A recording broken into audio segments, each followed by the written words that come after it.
Hi students, कैसे हैं आप लोग। मैं एलएम शर्मा फिर से आपका स्वागत करता हूं। आज एसएससी प्रीवियस ईयर क्वेश्चन का ये सीरीज नंबर 4 है। हमने ऑलरेडी सीरीज 1, 2, 3 को अच्छे से डिस्कस किया है।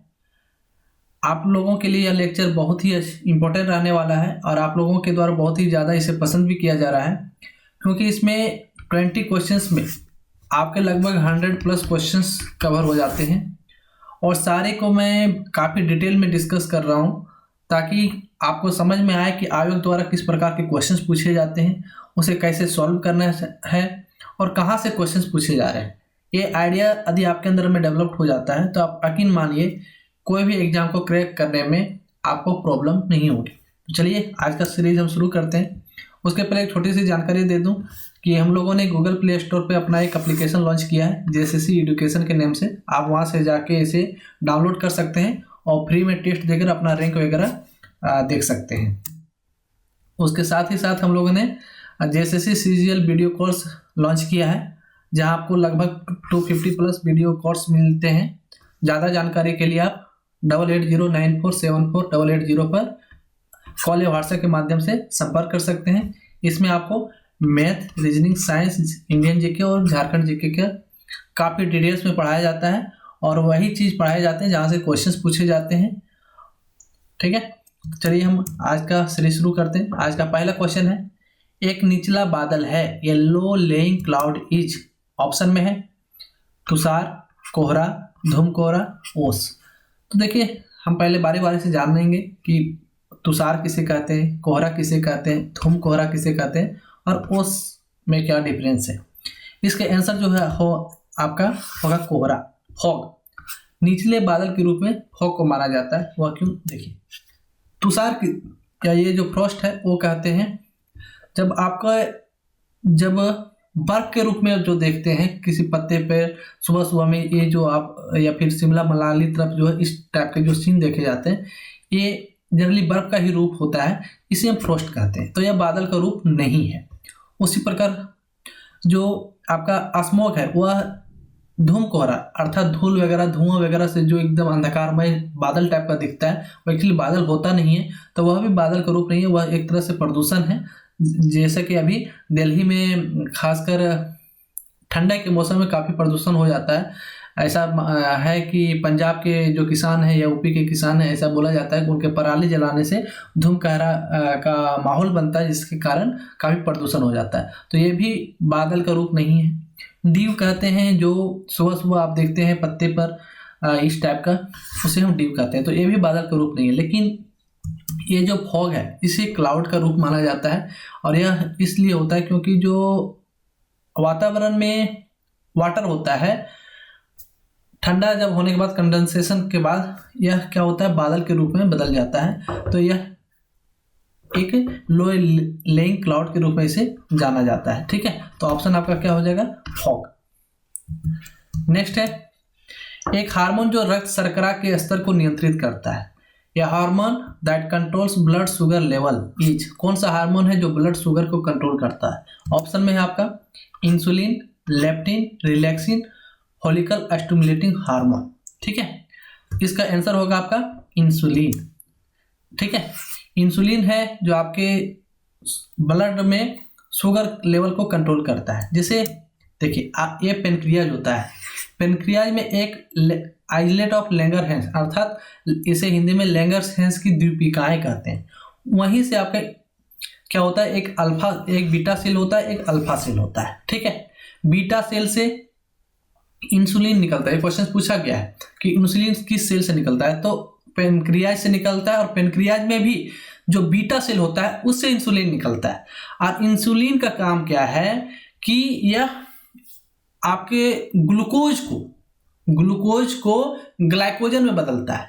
इंसुलिन क्या करता है, ग्लूकोज को ग्लाइकोजन में बदलता है। अर्थात ग्लूकोज क्या होता है, मीठा होता है, शर्करा उसमें पाया जाता है। तो वह जब ग्लूकोज का ग्लाइकोजन में बदल देता है तो क्या होगा, ब्लड में जो है शुगर की मात्रा ज़्यादा नहीं पहुंच पाएगी, जिससे क्या होता है, ब्लड शुगर डिक्रीज करता है। ठीक है, क्या करता है, डिक्रीज करता है। इंसुलिन क्या करता है, फिर से सुनिए, इंसुलिन ग्लाइकोजन को ग्लूकोज को ग्लाइकोजन में बदलता है, जिससे ब्लड शुगर कम होता है। उसी प्रकार अल्फा सेल से ग्लूकागोन निकलता है। ग्लूकागोन का काम है यह ग्लाइकोजन को ग्लूकोज में बदलता है। ग्लूकागोन ग्लाइकोजन को ग्लूकोज में बदलता है, जिसके कारण ब्लड में क्या है, ब्लड शुगर लेवल बढ़ जाता है। ठीक है, ये दोनों ही कंडीशन में बैलेंस रहना जरूरी है। ठीक है, दोनों ही कंडीशन में क्या है, बैलेंस रहना जरूरी है। यदि ब्लड शुगर कम होता है या ब्लड शुगर बढ़ता है, दोनों ही कंडीशन में खतरनाक है। यदि ब्लड शुगर कम होता है तो हाइपोग्लाइसीमिया नामक बीमारी होती है, और ब्लड शुगर बढ़ने से आप जानते हैं डायबिटीज होता है। दोनों ही खतरनाक है, तो इस चीज़ को आप जानिए। तो काफ़ी डिटेल्स में मैंने आपको बताया। ऑप्शन में तो इंसुलिन दिया है, तो इंसुलिन का क्या कार्य है और क्या होता है फंक्शन, वो भी मैंने डिस्कस किया। नेक्स्ट है आपका लेप्टिन। ठीक है, लेप्टिन जो है यह भी एक प्रकार का है। इसका कार्य क्या है कि यह वेट लॉस करने का कार्य करता है। लेप्टिन क्या है, वेट, ठीक है, वेट लॉस में कार्य करता है। देखिए, दो प्रकार का हार्मोन होता है, एक होता है लेप्टिन, दूसरा होता है ग्रेलिन। ठीक है, दूसरा क्या होता है, ग्रेलिन। ग्रेलिन क्या करता है, यह वेट गेन करता है, वेट गेन करने में मदद करता है, अर्थात आपके भूख को बढ़ा देता है। ग्रेलिन का सिक्रेशन होने से भूख बढ़ता है, जिसके कारण ज़्यादा खाना खाते हैं। खाना ज़्यादा खाने से वेट क्या होता है, गेन होता है। वेट मेरा जो वेट है वो बढ़ने लगता है। लेकिन लेप्टिन क्या करता है, इससे या क्या करता है, भूख को कम कर देता है। भूख कम करने से क्या होता है, खाना कम खाता है आदमी, जिसके कारण उसका वेट लॉस होने लगता है। कहने का मतलब लेप्टिन और ये जो ग्रेलिन है, ये आपको बॉडी बैलेंस में सहायक होता है। ये जो लेप्टिन एंड ग्रेलिन जो है वह बॉडी बैलेंस में सहायक होता है। राइट, इसके बाद रिलैक्सिन। रिलैक्सिन भी एक प्रकार का हार्मोन है। जब महिलाएं गर्भवती होती है और जब बच्चे को जन्म दे रही होती है, तो उस समय रिलैक्सिन हार्मोन का स्रावन होता है, जिसके कारण उनका जो लेबर पेन होता है बच्चे जन्म देते समय, वह कम होता है और बच्चा आसानी से जन्म ले पाता है। नेक्स्ट जो है आपका फॉलिकल स्टिमुलेटिंग हार्मोन। ये क्या है, एक प्रकार का बहुत ही जरूरी हार्मोन है, और यह pubertal development and function of women ovaries जो होता है उसके कार्य के लिए काफ़ी इंपॉर्टेंट होता है। इसके साथ ही साथ मेन का जो टेस्टिस होते हैं उसके भी डेवलपमेंट के लिए बहुत ही इंपॉर्टेंट है। साथ ही साथ क्या करता है, ये जो ओवेरी की ग्रोथ को भी स्टिमुलेट करता है। कौन, फॉलिकल स्टिमुलेटिंग हार्मोन। ठीक है, कब, जब अंडा का स्रावन होने वाला था उसके पहले। राइट, नेक्स्ट क्वेश्चन है, सतह क्षेत्र से वाष्पीकरण की दर बढ़ जाती है। In surface area exposed increase the rate of evaporation. तो रेट ऑफ इवेपोरेशन जो है डिपेंड करता है किस पर। ठीक है, तो सिंपल इसका आंसर जो होगा वो क्या होगा, इंक्रीज करने से। इंक्रीज, जब किसी का सरफेस एरिया बढ़ता है तो उसका रेट ऑफ इवेपोरेशन भी इंक्रीज कर जाता है। तो रेट ऑफ इवेपोरेशन डिपेंड करता है टेम्परेचर पे, सरफेस एरिया पे, ह्यूमिडिटी पे और विंड स्पीड पे। कहने का अर्थ हुआ कि जब टेम्परेचर बढ़ेगा, जैसे आप यहाँ पे देख सकते हैं उदाहरण के माध्यम से, ये कपड़े टंगे हुए हैं, गीले कपड़े हैं, इसको सुखाना है। तो जितना ज़्यादा टेम्परेचर होगा, अर्थात धूप जितना ही कड़ा होगा, वह इतना ही जल्दी इसका इवेपोरेशन होगा और कपड़ा सूख पाएगा। तो कहने का अर्थ क्या हुआ, रेट ऑफ इवेपोरेशन जो है टेम्परेचर बढ़ने से बढ़ेगा। साथ ही साथ सरफेस एरिया पे भी डिपेंड करता है। जैसे मान लीजिए एक कपड़ा है जिसे आप फैला के सूखने के लिए दीजिए, एक सिंपल वैसे ही रख दीजिए। जो फैलाया हुआ है वह जल्दी सूख जाएगा, और ऐसे जो रखा हुआ है वह जल्दी से नहीं सूख पाएगा। साथ ही साथ ह्यूमिडिटी पे भी इवेपोरेशन डिपेंड करता है। जैसे आप देखते होंगे गर्मी के मौसम में ह्यूमिडिटी की मात्रा जो है कम होती है तो इवेपोरेशन बढ़ जाता है, लेकिन ठंडे के मौसम में ह्यूमिडिटी ज़्यादा होता है वातावरण में, जिसके कारण इवेपोरेशन कम होता है। कपड़ा हो या कोई भी चीज़ हो जल्दी नहीं सूखता है। ठीक है, साथ ही साथ विंड स्पीड पे भी डिपेंड करता है इवेपोरेशन। विंड स्पीड ज़्यादा होगा तो इवेपोरेशन ज़्यादा होगा, विंड स्पीड कम होगा तो इवेपोरेशन कम होगा। जैसे आप हवा में कोई चीज़ को सूखने के लिए दे दीजिए, इवेपोरेशन ज़्यादा होने के कारण जल्दी सूख जाएगा, लेकिन वह हवा ज़्यादा तेज नहीं चल रहा है तो वो कपड़ा लेट से सूखता है। तो कहने का अर्थ हुआ रेट ऑफ इवेपोरेशन जो है, क्वेश्चन में पूछा गया था कि सरफेस एरिया क्या घटने से या बढ़ने से किस पे इवेपोरेशन का रेट बढ़ेगा, तो आंसर क्या हो जाएगा, इंक्रीज करने से। आई होप समझ में आ गया होगा। क्यों, तो रेट ऑफ इवेपोरेशन क्या है, टेम्परेचर बढ़ने से बढ़ता है, सरफेस एरिया बढ़ने से बढ़ता है, ह्यूमिडिटी घटने से। ह्यूमिडिटी जितना ज़्यादा होगा इवेपोरेशन उतना ही कम होगा। ह्यूमिडिटी में इन्वर्सली रिलेशन है, ठीक है, ह्यूमिडिटी में इन्वर्सली रिलेशन है किसका, रेट ऑफ इवेपोरेशन का, लेकिन विंड स्पीड फिर बढ़ने से बढ़ जाता है, राइट। नेक्स्ट क्वेश्चन है मैग्नीशियम क्लोराइड का सूत्र है, ये बहुत ही आसान क्वेश्चन है, आप जानते होंगे। इसका फार्मूला होता है मैग्नीशियम क्लोराइड का MgCl2। तो ऑप्शन क्या हो जाएगा, MgCl2। क्यों, मैग्नीशियम और क्लोरीन, ठीक है, मैग्नीशियम का वैलेंसी होता है 2 और क्लोरीन का होता है 1। तो आप जानते हैं जब यौगिक बनता है तो उसमें क्या होता है, जो वैलेंस इलेक्ट्रॉन होता है उसका एक दूसरे से आदान प्रदान करते हैं, तो क्या हो जाएगा MgCl2, राइट। नेक्स्ट है पदार्थ का चौथा चरण माना जाता है। एक्चुअली देखिए पदार्थ के कितने चरण होते हैं, आप लोग जनरली अभी तक अधिक से अधिक 4 जानते होंगे, या बहुत कोई हैं जो 3 जानते होंगे। कौन कौन, सॉलिड, लिक्विड एंड गैस। लेकिन जो मैटर का है पदार्थ के जनरली 5 अवस्था है, ठीक है। कौन कौन, लिक्विड, सॉलिड हुआ, लिक्विड हुआ, गैस हुआ और प्लाज्मा होता है। और जो नेक्स्ट है वो बोस आइंस्टीन कंडेंसेशन कहलाता है, ठीक है, उसके बारे में बताते हैं। तो यहाँ चौथा अवस्था पूछा गया, पदार्थ का चौथा अवस्था प्लाज्मा है। तो प्लाज्मा में क्या होता है, यह प्लाज्मा जो है पदार्थ का, यह नॉर्मल कंडीशन में नहीं पाया जाता। यह जो अवस्था है, यह जो स्टेट है मैटर का, यह नॉर्मल कंडीशन में नहीं पाया जाता, ठीक है, नॉर्मल कंडीशन में नहीं पाया जाता है। एक्चुअली यह वैक्यूम ट्यूब में बनाया जाता है, वैक्यूम ट्यूब में बनाया जाता है और यह लगातार फैलता रहता है। इसे कंट्रोल नहीं कर सकते, इसे रोका नहीं जा सकता, ठीक है।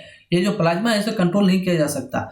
हमारा जो आकाश गंगा है वो प्लाज्मा से ही बना है, इसी कारण से लगातार फैला जा रहा है। हमारा आकाश गंगा अभी भी फैल रहा है क्यों, वो उसके आउटर सोर्स में जो है प्लाज्मा पाया जाता है। प्लाज्मा काफी हल्का होता है, जो जनरली हाइड्रोजन और हीलियम, ठीक है, से बना होता है और यह काफी हल्का होता है और लगातार फैल रहा है और यह नॉर्मल कंडीशन नहीं है, जनरली इसे वैक्यूम में हम बनाते हैं, ठीक है। और जो पदार्थ का 5th स्टेट है, 5वां जो है वो कहलाता है बोस आइंस्टीन कंडेंसेट, इसे शॉर्ट में BEC कहते हैं, ठीक है, राइट। और इसमें क्या होता है कि -273.15 डिग्री सेल्सियस या फिर -459.67 फ़ारेनहाइट पर जब किसी चीज को हम ठंडा करते हैं, ठीक है, तो यह स्टेट प्राप्त हो पाता है, ठीक है। यह जो स्टेट है कब प्राप्त होता है, कौन सा, बोस आइंस्टीन कंडेंसेट, ठीक है। ये पदार्थ की 5वां अवस्था है, ध्यान में रखिएगा, आपसे पूछा जा सकता है। जब चौथा अवस्था पूछा है तो 5वां अवस्था भी पूछा जा सकता है। मैटर का 5th जो स्टेट है वो बोस आइंस्टीन कंडेंसेट है और यह कब होता है, जब किसी पदार्थ को -273.15 डिग्री सेल्सियस या फिर -459.67 डिग्री फ़ारेनहाइट पे ठंडा किया जाता है। तो यह कौन सा, बोस आइंस्टीन कंडेंसेट जो है उसे प्राप्त किया जाता है, ठीक है।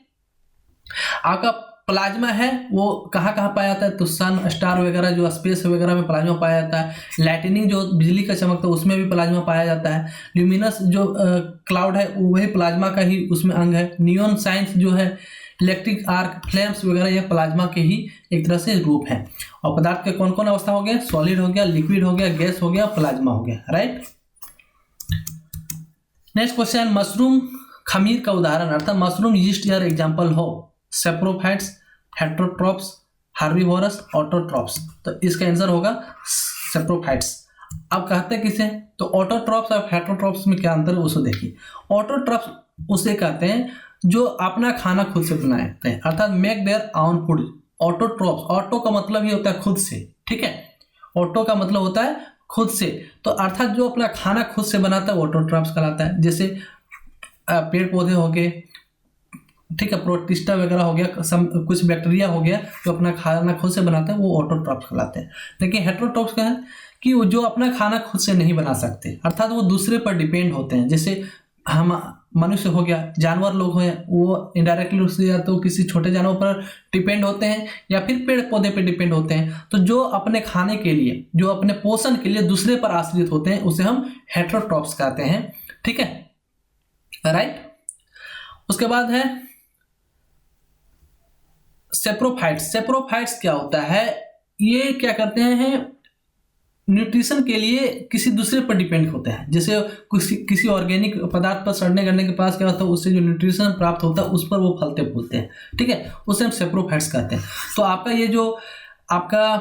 ये जो मशरूम है, यीस्ट है, ये सब सेप्रोफाइट्स के ही अंतर्गत में आते हैं। फिगर के माध्यम से आप देख सकते हैं ये सारे मोनोट्रोपा हो गया, मशरूम हो गया, ब्रेड मॉड्स हो गया, यीस्ट हो गया, मशरूम, ये सब सारे जो है सेप्रोफाइट्स के ही एग्जाम्पल हैं, ठीक है। ये क्या करते हैं, ये लिक्विड न्यूट्रिशन के रूप में ऑब्जर्व करते हैं। कहाँ से, जो ऑर्गेनिक मैटर कन्वर्ट हो जाता है लिक्विड में, जैसे कोई जानवर वगैरह मर जाता है या कोई गोबर वगैरह, आप देखते हैं ऑर्गेनिक मैटर जो होता है, जहाँ पे वो सड़ने करने के बाद ही ऐसे ये जो मशरूम वगैरह है जनरली वहीं पे उगते हैं। और क्यों उगते हैं, क्योंकि वो जैसे लिक्विड में होता है उसे वहाँ से न्यूट्रिशन प्राप्त हो सकता है, इसलिए वहाँ पे ये उगते हैं। और ऐसे जो है उसे हम सेप्रोफाइट्स के नाम से जानते हैं, ठीक है।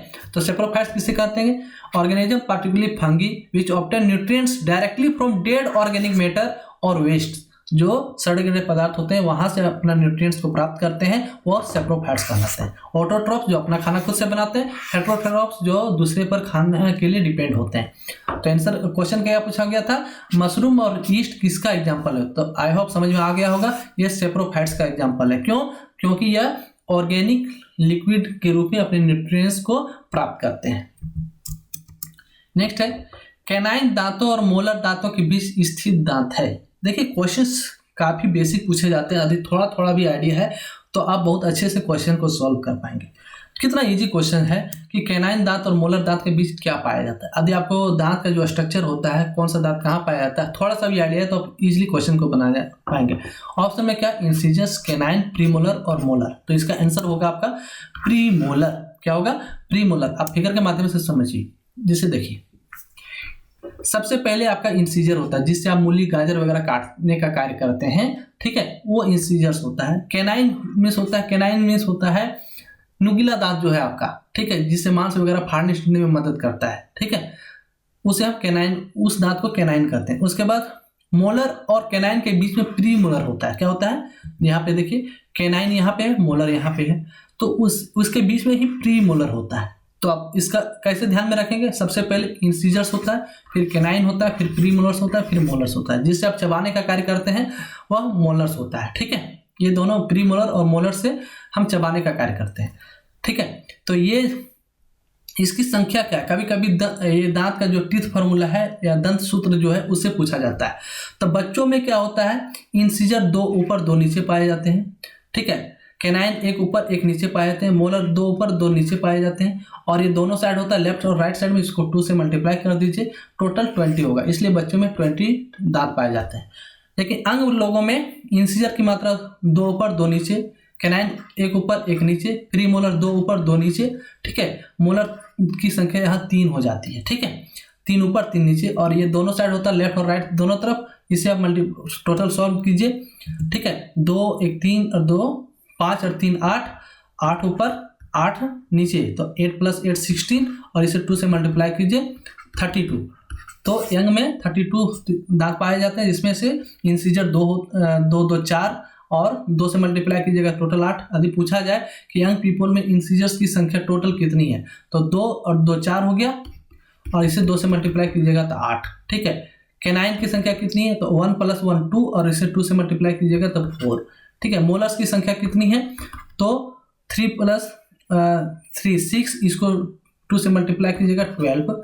प्री मोलर्स की संख्या कितनी है, 2 2 4, इसे 2 से कीजिएगा तो 8।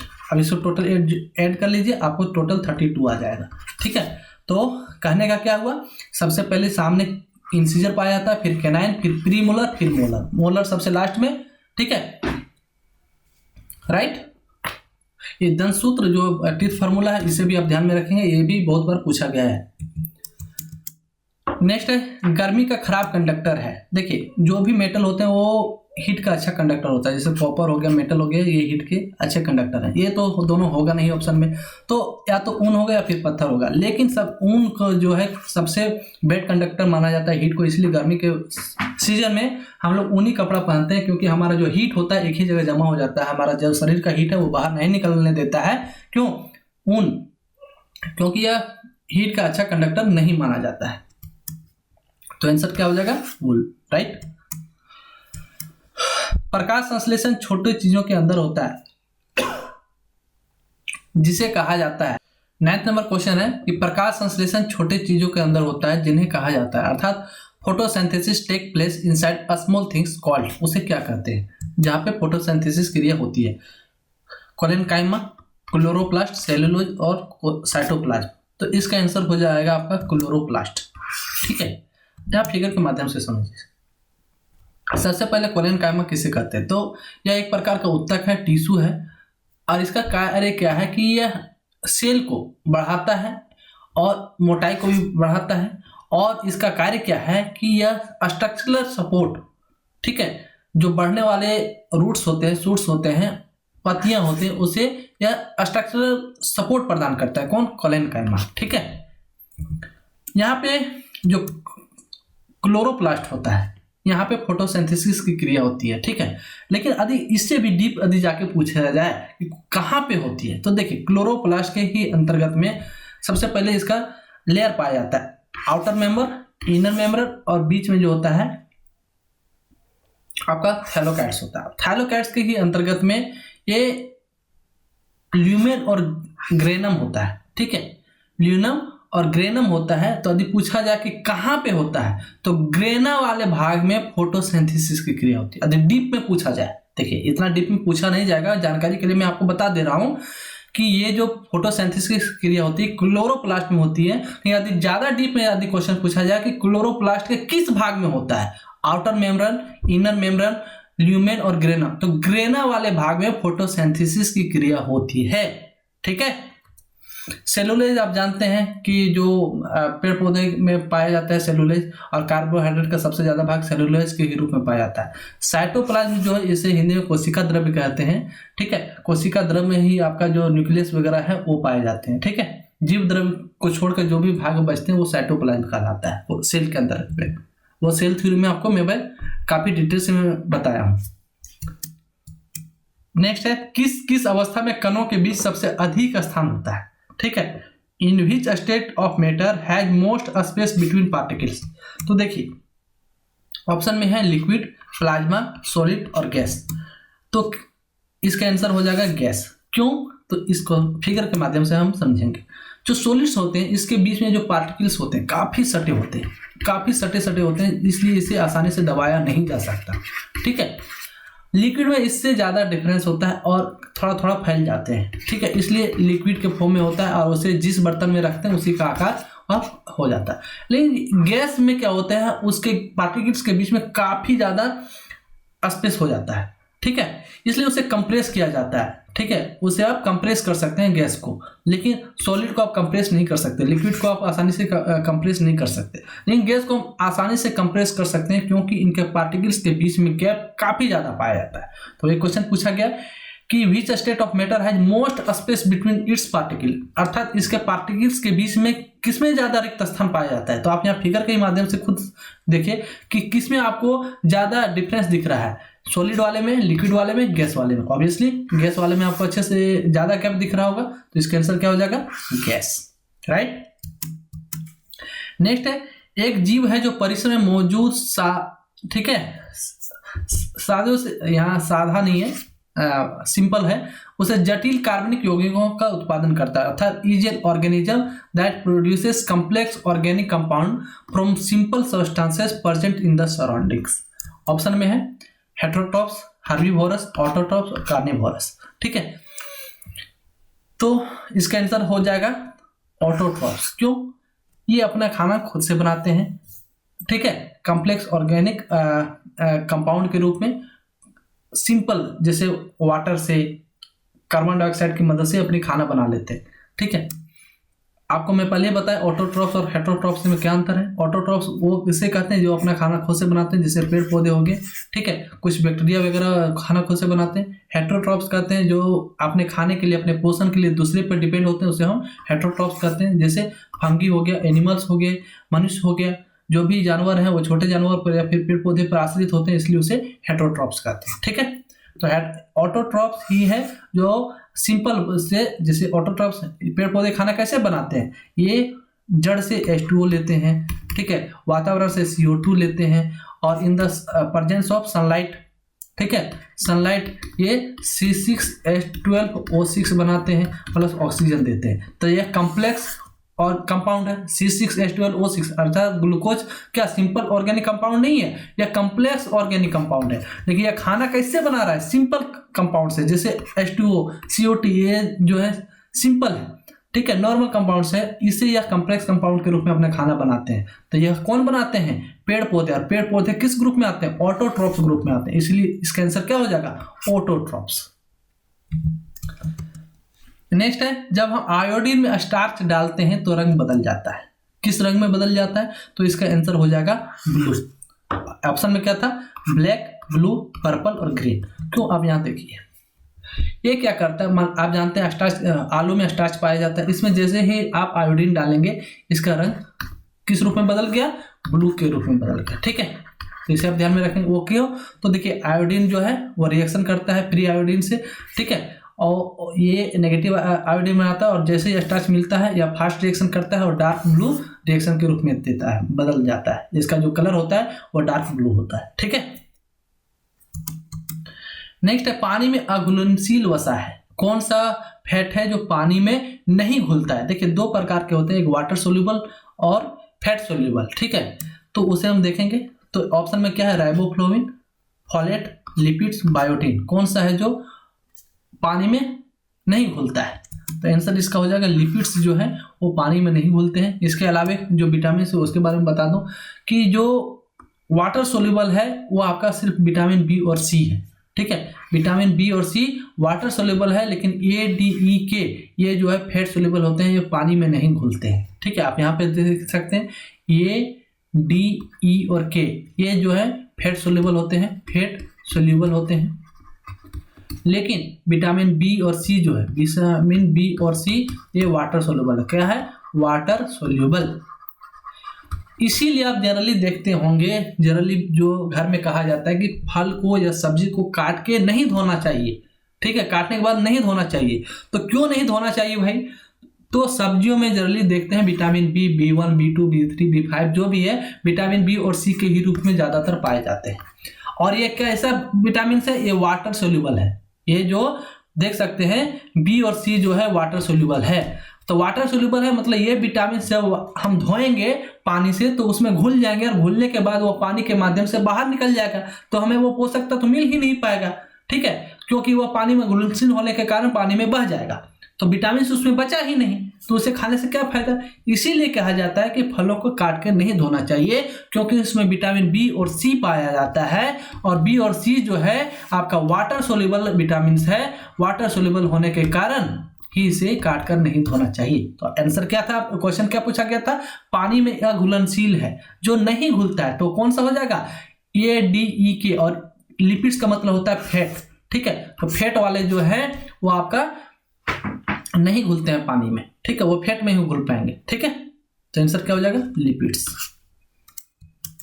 नेक्स्ट क्वेश्चन है, मिट्टी में जो जीवित जीव जैविक सामग्री खनिज से बना है, मिट्टी में उसके बाद ब्लैंक है, of soil that made of living organism, organic material and minerals, मिट्टी का कौन सा पार्ट है जो जीवित जैविक सामग्री खनिजों से बना है। तो आप जानते हैं सबसे ऊपर वाला ही पार्ट में सड़े गड़े जो जीव जंतु मर के होते हैं मिट्टी के ऊपरी भाग में ही पाए जाते हैं, तो आंसर इसका क्या हो जाएगा, टॉप लेयर में, मिट्टी का जो टॉप लेयर है उसमें living organism, organic materials, minerals आदि पाए जाते हैं। जैसे मिट्टी के देखिए इसे अलग अलग ओ horizon, A horizon, B horizon, C horizon और आर हॉरिजन में बांटा गया है, ठीक है। ओ हॉरिजन को ही ह्यूमस और ऑर्गेनिक में कहते हैं, और इसे ही टॉप लेयर भी कहा जाता है, ठीक है, टॉप लेयर में कहा जाता है, और यहीं पे आपका ऑर्गेनिक मटेरियल्स वगैरह पाए जाते हैं। इसके अलावा ये हॉरिजन होता है, उसके नीचे बी हॉरिजन होता है, उसके नीचे सी हॉरिजन होता है, और सबसे अंत में आर हॉरिजन होता है, ठीक है। ओ हॉरिजन में क्या होता है, ह्यूमस और ऑर्गेनिक मटेरियल्स पाए जाते हैं, टॉप साइल में क्या होता है, मिनरल्स वगैरह पाए जाते हैं, ठीक है। उसके बाद ई वाले जो हॉरिजन है उसमें क्या होता है, list, clay, minerals, organic matter, living वगैरह जो होते हैं, और बालू वगैरह के रूप में, क्वार्टिस के रूप में आदि पाए जाते हैं। तो मिट्टी के कितने लेयर हो गए, O horizon, A horizon, B horizon, C horizon, R horizon, जिसमें से ऑर्गेनिक और मटेरियल्स हो गए, ऑर्गेनिज्म हो गए, मिनरल्स वगैरह किसमें पाया जाता है, टॉप लेयर में, यदि हॉरिजन में पूछा जाए तो ओ हॉरिजन या फिर ये हॉरिजन, जो भी ऑप्शन में रहेगा उसे आप टिक करेंगे। नेक्स्ट है, एक परमाणु का द्रव्यमान है, the mass of an atom is, तो मास जो होता है वह प्रोटॉन और न्यूट्रॉन को जोड़ने से जो होता है वही होता है। ठीक है, तो इसमें क्या हो जाएगा, प्रोटॉन और न्यूट्रॉन का योग ही आपका मास कहलाता है। तो आंसर क्या हो जाएगा, प्रोटॉन और न्यूट्रॉन का योग। जैसे आप यहाँ पे देखिए, ठीक है, ये मान लीजिए कार्बन है, तो इसमें न्यूट्रॉन, प्रोटॉन और इलेक्ट्रॉन होता है। ठीक है, प्रोटॉन की संख्या इसमें 6 होता है, न्यूट्रॉन भी उतना ही होगा और इलेक्ट्रॉन की भी संख्या 6 होगी। प्रोटॉन, न्यूट्रॉन और इलेक्ट्रॉन हमेशा भी किसी भी एटम में बराबर पाए जाते हैं। कुछ कंडीशन होते हैं, जैसे जो समस्थानिक संभारिक वो अलग चीज़ है, लेकिन नॉर्मल कंडीशन की बात मैं कर रहा हूँ, उसमें प्रोटॉन और न्यूट्रॉनों की संख्या जनरली सेम पाया जाता है। कहीं कहीं भिन्न होता है, वो अलग कंडीशन है, जो कि मैं आपको अच्छे से डिटेल में बताया हूँ। तो यदि मास नंबर इसका पूछा जाएगा, एटॉमिक मास, तो वह उसमें प्रोटॉन और मास नंबर बराबर होता है प्रोटॉन प्लस न्यूट्रॉन। तब ये कार्बन में कितना प्रोटॉन न्यूट्रॉन है, तो प्रोटॉन की संख्या कितनी है, 6, न्यूट्रॉन की संख्या 6, तो इसका मास कितना हो जाएगा, 6 + 6 = 12। ठीक है, तो परमाणु का भार जो होता है प्रोटॉन और न्यूट्रॉन का योग होता है। जब आयरन, ऑक्सीजन और नमी का जोड़ होता है तब बनता है। देखिए, आयरन, ऑक्सीजन और नमी जब होगा तो पक्का उसमें रस्ट लगेगा, जंग लगना शुरू हो जाएगा। ठीक है, तो यह क्या हो जाएगा, जंग का ही रूप है। ठीक है, तो आंसर क्या हो जाएगा, रस्ट। ऑक्साइड नहीं बनते हैं, मेटल नहीं बनते, स्टील नहीं बनते। ठीक है, आप खुद कॉमन सेंस लगाइए, क्या आयरन को सिर्फ ऑक्सीजन और नमी में छोड़ देंगे स्टील बन सकता है, नहीं बन सकता है। ठीक है, मेटल तो ये ऑलरेडी आयरन मेटल, ये तो भी नहीं होगा, ऑक्साइड गैस है, ये भी नहीं होगा। ठीक है, तो क्या बचेगा, जंग। तो आप यदि नहीं भी जानते हैं ना, तो कॉमन सेंस यूज कभी करके क्वेश्चन को सॉल्व कर सकते हैं, एलिमिनेट करके क्वेश्चन को सॉल्व कर सकते हैं। ठीक है, वैसे जंग का फॉर्मूला कैसे बनता है उसको मैं बताता हूँ। जैसे जब आयरन जो है ऑक्सीजन और हाइड्रोजन की उपस्थिति में रस्ट बनाता है, रस्ट का फॉर्मूला होता है Fe2O3 × XH2O। यहाँ X की जगह 1 2 3 4 5 6 कुछ भी हो सकता है। ठीक है, ये जंग का फॉर्मूला होता है। यह कब बनता है, जब आयरन, ऑक्सीजन और वाटर मिलता है। यहाँ से इस प्रकार से भी क्वेश्चन पूछा है कि रस्ट बनने के लिए इनमें से कौन कौन कंडीशन होना जरूरी है, आयरन का, ऑक्सीजन का, वाटर का। तो ऑक्सीजन और वाटर दोनों होना जरूरी है। सिर्फ ऑक्सीजन मिलेगा, वाटर नहीं मिलेगा तो जंग नहीं लगेगा। ठीक है, या फिर वाटर मिलेगा, ऑक्सीजन नहीं मिलेगा, फिर भी जंग नहीं लगेगा। ये दोनों वहाँ आयरन के साथ मिलेगा तभी वह रस्ट लग सकता है। ये भी पूछा गया क्वेश्चन। ठीक है, इसके अलावा जंग लगने से लोहे का भार घटता है या बढ़ता है या क्या होता है, ये मैं बता चुका हूँ। आप इसे कमेंट के माध्यम से हमें बताएंगे कि लोहे में जंग लगने से लोहे का भार बढ़ेगा या घटेगा। कमेंट के माध्यम से आप जरूर बताएंगे। ठीक है, नेक्स्ट क्वेश्चन है, मस्तिष्क के द्वारा संरक्षित है, the brain is protected by. जो हमारा ब्रेन है वो किससे प्रोटेक्टेड है, तो यह हमारा खोपड़ी जो अस्कल है उससे। आप फिगर के माध्यम से देखिए, ये जो खोपड़ी की हड्डी है इससे ही हमारा जो ब्रेन है प्रोटेक्टेड है, इसी से हमें चोट वोट लगने से हमें बचाया जाता है। ठीक है, और मैं आपको थोड़ा और बता दूं, हमारे ये भी पूछा गया कि हमारे जो क्रेनल बोन्स है वो उसमें कौन कौन सी हड्डी पाया जाता है, तो फ्रंटल, पेरिटल, टेम्पोरल, ऑसिपिटल, इथोमॉइड और सेफनाइड पाए जाते हैं, जिसमें सबकी संख्या फ्रंटल का 1 है, पेरिटल का 2 है, टेम्पोरल का 2 है, ऑसिपिटल का 1 है, इथोमॉइड का 1 है, ऑसिफाइड का 1 है। ठीक है, तो टोटल आपकी जो खोपड़ी है उसमें 8 हड्डियां पाई जाती है। क्या, कितनी हड्डियां पाई जाती है, 8 हड्डियां, ये पूछा गया है। ठीक है, नेक्स्ट क्वेश्चन है, जब प्रत्येक तटीय स्तर में विष स्तर उच्च हो जाता है तो उसे कहते हैं, अर्थात when toxin levels gets higher in each trophic level is called, उसे क्या कहते हैं, तो उसे हम बायो एम्प्लीफिकेशन कहते हैं। क्या कहते हैं, बायो एम्प्लीफिकेशन। बायो एम्प्लीफिकेशन का मतलब हुआ कि हर एक लेयर में जो टॉक्सिक लेवल है वो बढ़ता जाएगा। जैसे ये छोटी मछली इसको खाया, ठीक है, मे फ्लाई को, ठीक है, इसको ये बड़ी मछली खा गया, बड़ी मछली को मनुष्य खाया, तो इसमें जो विषैले पदार्थ है इसमें आया, इससे इसमें आया और फाइनली इसमें आया, तो ये लेवल बढ़ता जाएगा। ठीक है, तो इसे हम बायो एम्प्लीफिकेशन कहते हैं। एक्चुअली 2 प्रकार का होता है, चीज होता है, एक बायो एक्यूमुलेशन होता है, एक बायो मैग्निफिकेशन या फिर बायो एम्प्लीफिकेशन, दोनों एक ही चीज है। तो किसे कहते हैं बायो एक्यूमुलेशन और किसे कहते हैं बायो मैग्निफिकेशन या फिर बायो एम्प्लीफिकेशन, उसे देखिए। तो increase in the concentration of a chemical in an organism over time, कि यदि किसी ऑर्गेनिज्म में केमिकल पदार्थ बढ़ते हैं, ठीक है, केमिकल, यहाँ टॉक्सिन की बात नहीं हो रही, केमिकल पदार्थ बढ़ते हैं तो उसे बायो एक्यूमुलेशन कहते हैं। लेकिन बायोमैग्निफिकेशन या फिर बायो एम्प्लीफिकेशन में क्या होता है, टॉक्सिक केमिकल्स जब हर एक लेयर में बढ़ता जाता है, ठीक है, अर्थात pass upward and maximize to the top predator of the food chain, तो उसे हम बायोमैग्निफिकेशन या फिर बायो एम्प्लीफिकेशन के नाम से जानते हैं, ठीक है। तो बायोक्यूमुलेशन में क्या है कि जो केमिकल्स हैं वो बढ़ता जाता है, ठीक है, और बायोमैग्निफिकेशन में जो विषैले पदार्थ हैं वो बढ़ता जाता है, ठीक है।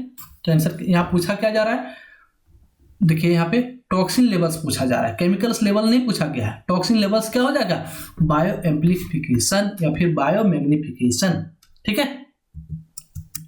नेक्स्ट क्वेश्चन है कि हाइड्रोजन को जलाने से सितारे चमकते हैं। हाइड्रोजन में हीलियम, ठीक है, जो हमारा स्टार्स है, जैसे सन एक प्रकार का स्टार है, ठीक है। सन क्या है, स्टार है। सबसे पृथ्वी के सबसे नजदीक का तारा क्या है, सन है, ठीक है, यह स्टार है। और यह आप जानते हैं सन जो है लगातार हाइड्रोजन और हीलियम इसमें लगातार जल रहा है, ठीक है, तभी हमसे इससे प्रकाश मिल पाता है। तो आंसर क्या हो जाएगा, हीलियम। इसमें क्या होता है, हाइड्रोजन और हीलियम जब आके मिलता है तो यह जलने से इसे नाभिकीय संलयन कहा जाता है और इससे एनर्जी भारी मात्रा में एनर्जी बनता है, ठीक है। तो इसे हम नाभिकीय संलयन कहते हैं। तो सूर्य में नाभिकीय संलयन होता है और उसमें हाइड्रोजन के साथ साथ हीलियम होता है। कितना इजी क्वेश्चन पूछा जाता है, अब थोड़ा सा भी ध्यान में रखेंगे तो अच्छे से इसे सॉल्व कर पाएंगे। नेक्स्ट क्वेश्चन है, उर्स मेजर एक उदाहरण है। उर्स मेजर किसका एग्जाम्पल है, तो यह एग्जाम्पल किसका है, कुंभ का, कैसियोपेया का, तारामंडल का, कैनस मेजर का। तो इसका आंसर होगा तारामंडल का। जो उर्स मेजर है एक प्रकार का तारामंडल है, आप यहाँ फिगर के माध्यम से देखिए, ठीक है। उर्स माइनर होता है, उर्स मेजर होता है। तारों के समूह को हम उर्स मेजर कहते हैं, ठीक है। तारों के समूह को क्या कहते हैं, उर्स मेजर कहते हैं, ठीक है। ये सप्तऋषि तारामंडल है, उसी पर का आउल नेबुला है, ये सब तारामंडल है हमारे आकाशगंगा में जो पाए जाते हैं। और ये जो थोड़ा और डिटेल से देखिए कि ये जो कैसियोपेया है और कैनस मेजर जो है, ये इसका आकार इस प्रकार से कुत्ते का आकार का है और कैसियोपेया का आकार जो है रानी के आकार का है, उसी के नाम पर इसका पड़ा है। ग्रीक मैथोलॉजी के अनुसार वहाँ की जो यह ब्यूटी के रूप में इसको देखा जाता है, ठीक है। और कैनस मेजर का जो आकार है आप इसको मिलाएंगे, यहाँ फिर देखिए यहाँ पे स्टार है, यहाँ पे है, यहाँ पे है, यहाँ पे है, इससे आप जब मिलाएंगे तो यह कुत्ते का आकार का पड़ा हो जाएगा, इसलिए इसका कैनस मेजर नाम पड़ा क्योंकि इसका आकार कुत्ते की तरफ है। और इसका कैसियोपेया नाम इसलिए पड़ा क्योंकि यह रानी के रूप में इसे यहाँ पे स्टार वगैरह को मिलाने से यह एक स्त्री का आकार लेता है, बहुत ही सुंदर, और उन्हीं के नाम पर इसका नामकरण हुआ है, ठीक है। तो उर्स मेजर जो है तारामंडल है, अर्थात यह तारों का समूह है। इस कौन सा, उर्स मेजर, या फिर उर्स माइनर भी तारों का ही समूह है, ठीक है। आई होप ये लेक्चर बहुत अच्छे से आपको समझ में आया होगा। तो आज के क्लास में इतना ही, आपका ये सीरीज समाप्त हुआ। नेक्स्ट हम क्लास में उपस्थित होंगे सीरीज नंबर 5 को लेकर। तब तक के लिए जय हिंद, जय भारत। और आप यदि हमारा कोर्स ज्वाइन करना चाहते हैं तो दिए गए नंबर पर कॉन्टेक्ट करके आप इस कोर्स को परचेज कर सकते हैं। तब तक के लिए जय हिंद, जय भारत, थैंक यू।